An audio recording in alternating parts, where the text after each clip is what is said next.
Chandanbala. Once upon a time, there was a beautiful princess named Vasumati. She was the daughter of King Dadivahan and Queen Darini of the city of Champapuri in the state of Bihar, India. One day, a war broke out between King Dadivahan and King Shatanik of the nearby city of Kaushambi. King Dadivahan was defeated in the war and ran away in despair. When Princess Vasumati and Queen Darini learned that they had lost the war, they decided to escape. But while they were running from the palace, a soldier from the enemy's army spotted and captured them. Princess Vasumati and her mother were terrified, not knowing what the soldier would do to them. He told the queen that he would marry her and sell Vasumati. Upon hearing this, the queen went into shock and died. The soldier then took Vasumati to Kaushambi to sell her. When it was Vasumati's turn to be sold in the slave market, a merchant named Danava happened to be passing by. He saw Vasumati being sold, and upon seeing her noble face, he realized that she was not an ordinary slave girl. He thought she might have been separated from her parents. He wondered what her fate would be if she were sold as an ordinary slave. Therefore, out of compassion, Danava bought Vasumati and took her home. On the way, he asked her, "Who are you, and what has happened to your parents?" Vasumati did not reply. Danava told her not to be afraid and that he would treat her as his daughter. When they reached home, the merchant told his wife Mula about Vasumati. "My dear," he said, "I have brought this girl home. She has not said anything about her past. Please treat her like our daughter." Vasumati was relieved. She thanked the merchant and his wife with respect. The merchant's family was very happy with her. They named her Chandanbala since she would not tell anyone her real name. While staying at the merchant's house, Chandanbala's attitude was like that of a daughter. This made the merchant very happy. Mula, on the other hand, started wondering what her husband would do with Chandanbala. She thought that he might marry her because of her beauty. With these thoughts, Mula became more and more uncomfortable with the idea of having Chandanbala around. One day, when the merchant came home from work, the servant who usually washed his feet was not there.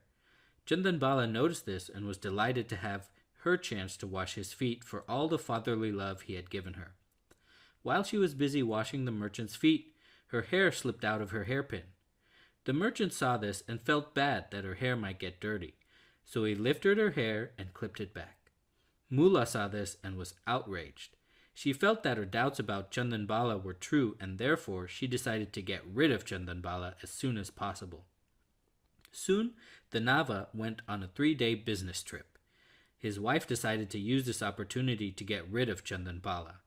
She called a barber right away to shave off Chandanbala's beautiful hair. Then she tied Chandanbala's legs with heavy shackles and locked her in a room away from the main area of the house. She told the other servants not to tell Danava where Chandanbala was, or she would do the same to them. Then Mula left and went to her parents' house. When Danava returned from his trip, he did not see Mula or Chandanbala. He asked the servants about them. The servants told him that Mula was at her parents' house, but they did not tell him where Chandanbala was because they were scared of Mula.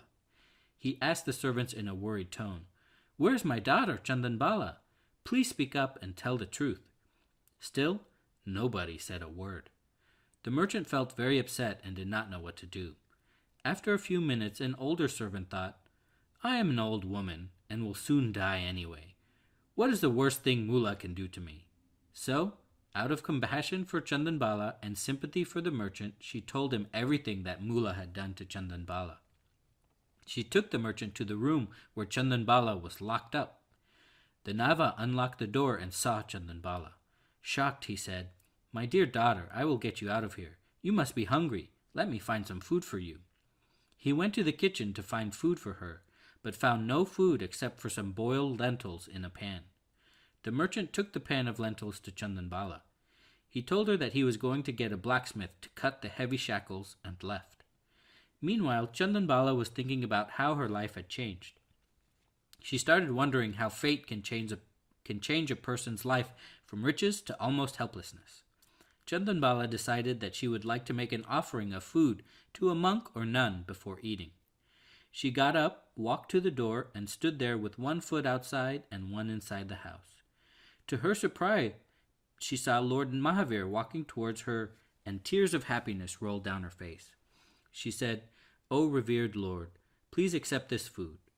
Lord Mahavir had taken a vow to fast until the person who met certain conditions offered him food.